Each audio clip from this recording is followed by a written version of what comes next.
Welcome back. I'm Tedward. Welcome to the new 2023 Chevrolet Silverado ZR2 that I've affectionately and uncreatively nicknamed Big Red. Maybe we should call it Clifford instead, but this truck is Chevy's ultra off-road machine. It has a 6.2 liter naturally aspirated V8 making 420 horsepower. We've got the quad cab, bed, we've got a lot of options here, and it's very usable. And I wanted to give you a little night drive tonight to get a vibe for all of the sights and sounds without the calamity of traffic, so you can just hear the truck. So let's start off with starting it remotely on the key with a double click.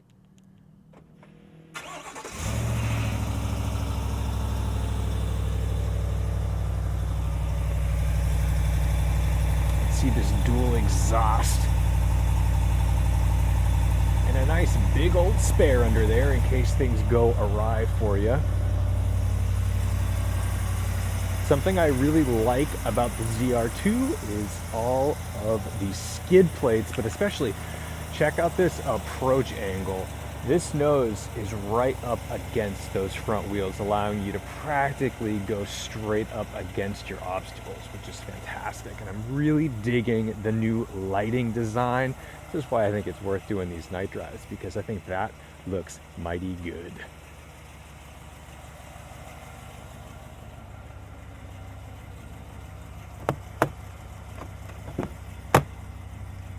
Let's go ahead and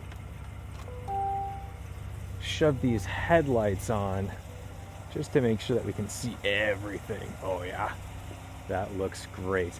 And I think the ambers are fantastic. There's no mistaking that you are going to be taking a turn with those indicators. This is really visible stuff here. Inside, we're greeted with LCD screens as our dashboard and in our center stack.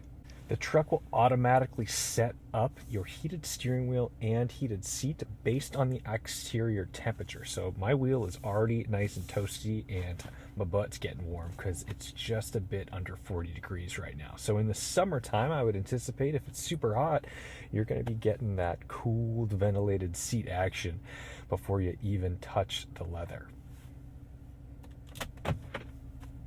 Fantastic cameras on this truck, and they are genuinely everywhere. You can see everything from your tow hitch to the sides of the wheels for navigating tight obstacles, a top view up and nice and tight, and of course your rear view. Now this one's also optioned with a rear view camera up here, so you can kind of toggle between your mirror and your rear view camera. I think this is really helpful on a truck like this, especially the front view, because I will tell you that is a really tall and blunt front end, and the ability to see what's going on directly in front of you with this camera, if you just take a second to put it on, is probably going to save you a crash, or B, an accident with a small person, a child or a short person, because man, oh man, like there could literally be someone directly in front of the truck and I would have no idea. The quality of this camera is also such that I can see what's going on in the dark. My Honda Civic Type R has a pretty old school camera on it. It doesn't do the best job at actually showing me. It's very scrambled and noisy in the dark. This actually looks fantastic. I can really see what's happening. So I'm really impressed with that and the 360 camera, or the overhead view, the bird's eye view. All right. We're all warmed up. Let's get into the power a little bit.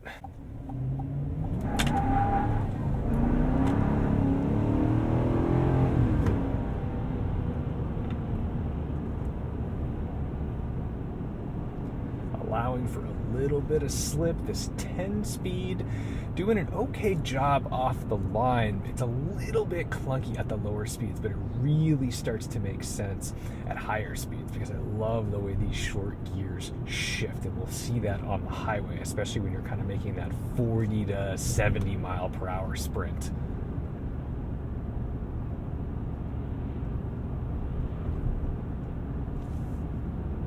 But what's great about this V8 is that it kind of disappears and just lets you waft along on a wave of torque at 1,000 RPM, 1,200 RPM. It's fantastic. And then when you really want to let it loose, it screams. It sounds fantastic. And that's like exactly what you want out of this thing. I mean, a Raptor, unless you've got a Raptor R. That V6 never really sounds great, whereas this sounds incredible on the pedal.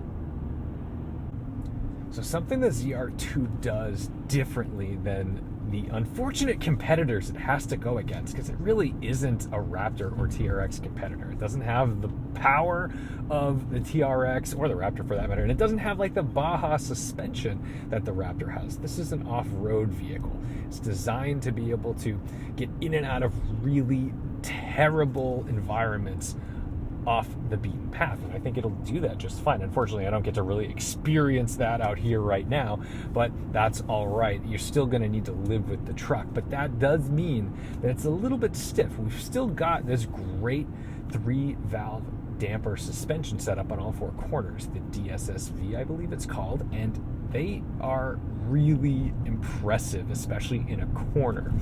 It's over the bumps that you're just not going to be like wowed. It's not a Rolls Royce, it's not a Cadillac. It still has a bit of tactility. You're going to feel the granularity of the road, and that's okay. I don't have a problem with that, because what it does do really well is it loads up in a corner and allows you to do things in this pickup truck that are pretty alarming.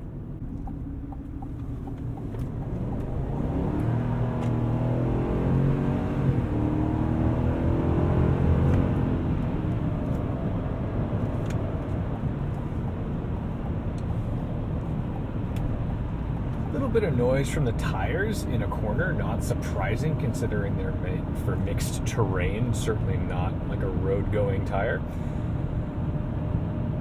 But I feel like this is really easy to chuck around. It's shockingly easy to pitch into a corner and not feel nervous or afraid of what's about to happen. It's well balanced, and again, I know this isn't exactly why people are buying pickup trucks, but it's important that that exists, because the better a vehicle handles, the safer it is. The less likely a driver who's inexperienced, or for that matter, just getting over their head, is going to lose control of that vehicle. That is critical. You don't want this thing to be super light in the rear end where suddenly, oh boy, you shouldn't have lifted, and now the truck is completely spun the other direction.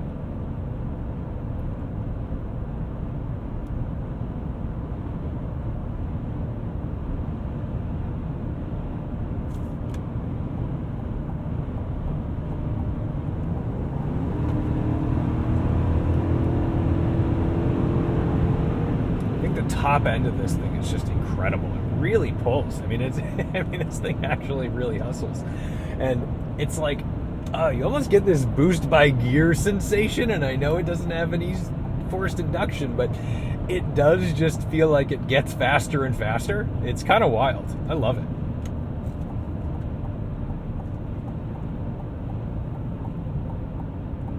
I'm not advocating for people to be those crummy pickup truck drivers that are just like carving through traffic, but I understand why some of those people can do that so effectively, because this truck is easy to drive.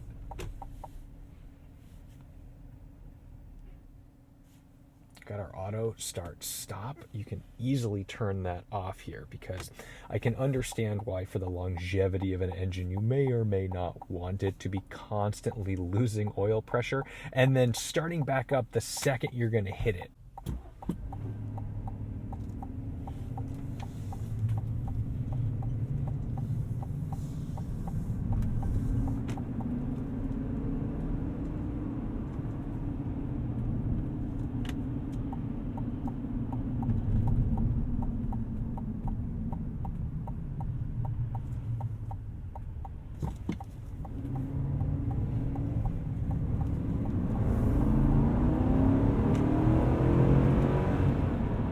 Great high beams. Yeah, this just makes it so easy to get up to speed safely, making nice merging choices. And I would encourage anybody driving on the highway, if you want to merge safely, run out the extra lane, run out the merge lane. You know, you've got time. I had somebody near me. If I just jumped over, I would have been cutting them off. So I'm just going to gather my speed in the lane that is given to me.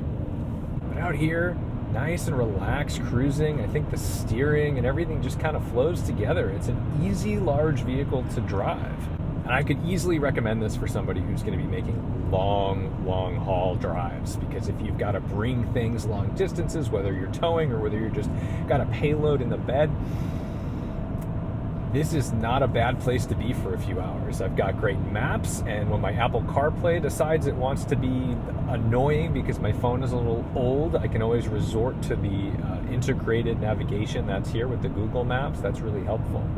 At night, I like to use the actual mirror. It's auto dimming, so I don't have to worry about bright lights, because here's the deal with the camera. This is where it's a little muddled. It works, it's functional. You can certainly see what's there, but you know, it's not as crystal clear. It's not as crisp. I prefer to just have the actual mirror in that case.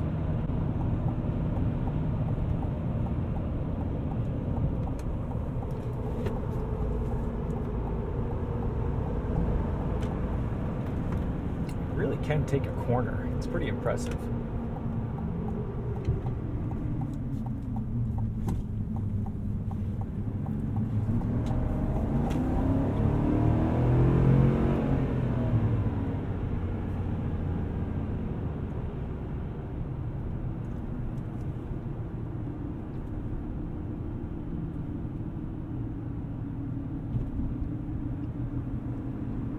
So yeah, you can drive it like a baboon and get terrible fuel economy, but it's not so bad when you're driving it normally. I've done quite a bit of mixed driving on the highway, and you know, for the most part, I'm just cruising at like 72 miles an hour. I'm not gunning it onto the highway. I'm just kind of letting it use that beautiful low-end torque that's available to me. I'm getting like 17 miles per gallon. Like, and I'm not like hypermiling it to get 17 miles per gallon. And maybe you need more than that. Maybe that's why you go for a smaller truck, like a Colorado with a 4-cylinder turbo, something like that. But to me, who I was, you know, daily driving an E92 M3 for 6 years, you know, that's not doing much better than 20 on its best day. So 17 in a vehicle that I can tow and, you know, all that kind of stuff with on its best day, if it's doing 17, 18, maybe 19 on like a gentle highway run, that's not terrible. I can get away with that.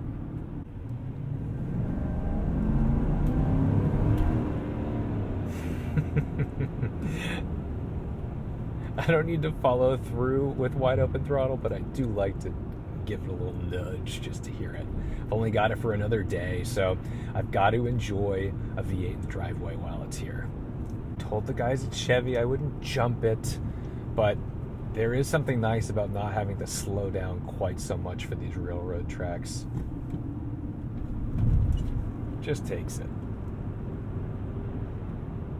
So I think that'll do it for a little night drive. I hope this helps you kind of get a vibe for what it's like to drive one of these, to hear one of these, to see what it's all about. I think the beauty of the ZR2 is it's not quite as showboaty as, say, the Ford Raptor. Definitely not as showboaty as the TRX. And it's more purpose-built. I feel like its form fits function. It's not over the top. It's capable. I think it just does what it's set out to do. And that's be a usable off-roader with a phenomenal suspension with an appropriate and slightly excess amount of power. I like having a Chevy V8 in my life. No complaints there. Thank you guys so much for watching, liking, and subscribing.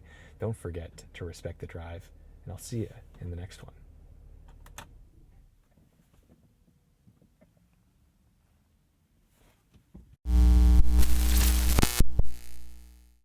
We've got 3 extra sets of lights down here too. We've got fog lights, we've got these lights that come off the mirrors, and this light that comes over the bed. Oof, that's bright. And then you've got that, which is super helpful if you're trying to get in the bed late, and that's good too.